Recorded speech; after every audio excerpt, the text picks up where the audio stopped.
qui a exploité son propre salon de beauté ainsi que son collège de soins de beauté à Halifax. Pourquoi avait-elle été condamnée?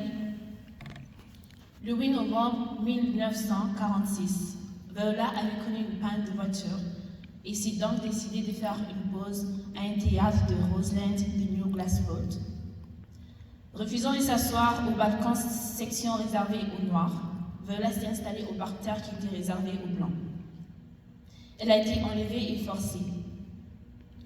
Elle a donc été arrêtée pour s'être opposée à la discrimination, ce qui a porté à un jugement où Viola a été déclarée ne pas avoir payé la différence d'un centime de taxe sur les billets du balcon, ce qui était faux et qui n'était pas la vraie raison.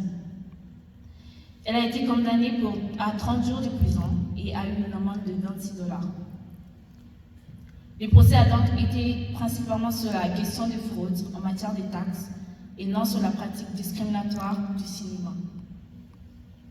Troisièmement, quelle a été sa réaction après sa condamnation? Insatisfaite du verdict, l'Association pour l'avancement du genre de couleur de la Nouvelle-Écosse, avec l'aide de Viola, a été en appel devant la Cour suprême de la Nouvelle-Écosse. Malgré l'introduction devant la Cour, la décision de culpabilité a été confirmée. Viola Desmond a fini par quitter la Nouvelle-Écosse et elle est partie s'établir à New York où elle est décédée en 1965, désolé. Quatrièmement, que s'est-il passé après sa mort concernant sa condamnation? Après sa mort, le 15 avril 2010, la province de la Nouvelle-Écosse a présenté à Viola des excuses officielles et un pardon absolu, mais elle était déjà morte.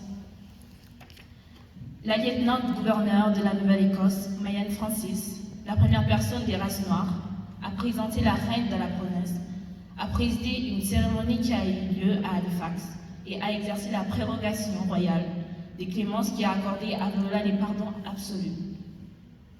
La sœur de Viola, Wanda Robson, âgée de 83 ans, 73 ans, était présente pour accepter les excuses.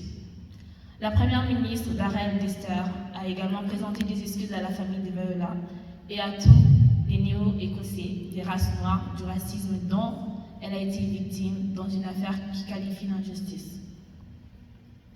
En 2016, le ministre des Finances, Bill Morneau, et le gouverneur de la Banque du Canada, Stephen Poloz, ont annoncé que le portrait de Viola figurait sur les billets de $10, faisant d'elle la première Canadienne figurée sur un billet des banques canadiennes.